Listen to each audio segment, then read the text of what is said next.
guys! Welcome to my channel. I'm Yuan. And since June na naman, naisipan kong gumawa ng back to school haul. Punta kami sa National Bookstore, Department Store, tsaka sa Expressions para bumili ng school supplies. For the first bag, galing siya sa National Bookstore.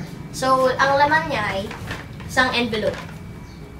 So, green siya na envelope and gusto ko yung style niya kasi maganda siya yung marami kang malalagay sa kanya. Tsaka maliit lang siya. It doesn't take that much space. This thing is mechanical pencil. Galing siya sa Faber-Castell. Ruler. Minsan kasi kapag nagmamat kami, minsan lang bigla maglabas kayo ng ruler nyo.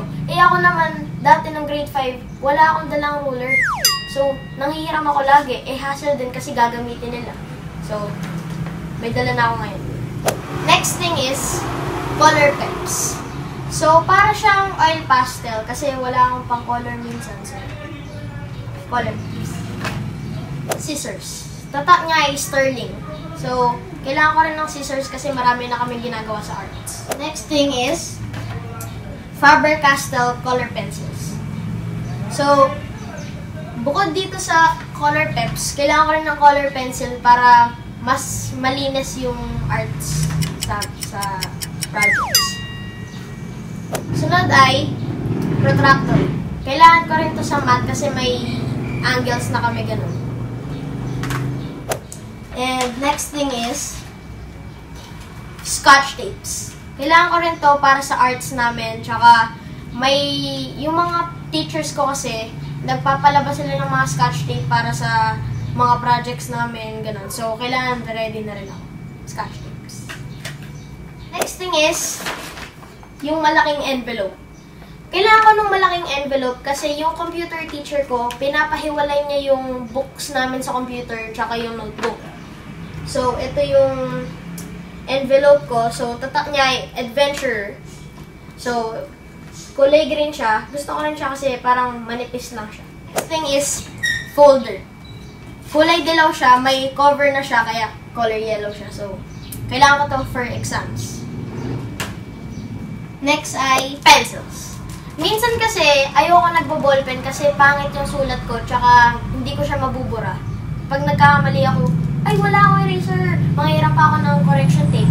So, pencil. Next thing is intermediate pad. Galing siya sa Best Buy and tatlo binili ko kasi yung makaklase ko, lagi akong hinihingan. So, for recitations namin to tsaka sa mga quiz. Next thing is papers. Galing din sila sa Best Buy.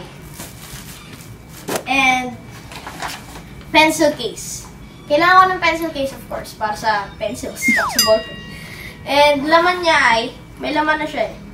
Meron akong marker. And highlighter. Galing siya sa Maped. Maped ba? Maped. Maped. Eraser. Maganda tong eraser na to kasi hindi siya kumakalat. And Faber-Castell din siya. Ng tatlong friction pens. From iErase siya. Tatlo binili ko kasi baka mawala yung iba. Bumili din ako ng red ball pen for checking pag nag-check kami. Galing din siya sa Pilot. So, last thing is eraser. Ang tatak niya ay faster. So, dito, dust-free eraser daw siya. Soft and clean. So, last thing sa bag number 1 ay correction pens. Para siya dun sa ball pen ko. Gusto ko yung pencil case na to kasi maganda yung style niya and gusto ko yung color niya. So, dalawa yung space niya. Diba? So, parang mas maganda siya kasi mas organized yung paglalagay. Number 2. So, dito sa bag number 2, bumili ako ng mga notebooks. Galing din siya sa National Bookstore. So, Orions yung tatak niya. Benten lang yung nahanap ko na emerald green, kaya ito lang binili ko. So, don't judge me. Grade 7 na ako, bumili ako ng math notebook. Sterling yung tatak niya. And, kailangan ko na to para sa math kasi mag-graph-graph na kami. Last thing sa bag number 2 ay plastic covers. Makapal siya and adventure yung tatak niya. Third bag, bumili naman ako sa Expressions. Ang binili ko sa Expressions ay binder. Dalawa yung binili kong binder just in case na matapos ko na yung binder na to. So, may extra pa ako. Bumili ako ng binder kasi baka pwede na akong gumamit ng binder sa requirements namin.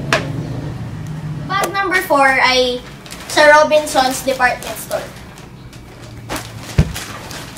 And ang laman niya ay Coleman. Bumili ako ng Coleman para ilalagay ko dito yung inumin ko. So, malaki na din siya para hindi na ako gagastos pa ng inumin sa school. So, ang tatak niya ay Coleman. So, the last thing for our back to school haul is a bag! So, maganda yung bag na to kasi bag siya. So guys, that's it for our video. Don't forget to subscribe, like, and turn on the bell notification down below. So, kapag nakita niyo yung mga kaibigan nyo, isabihin nyo sa kanila yung channel ko. And see you guys next time. So, ang last thing sa bag number 2 ay... Ang tawag dito? Nakalimutan ko ito. Next thing, mga...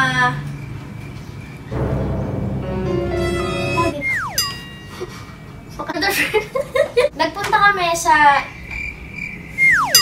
So, marami po.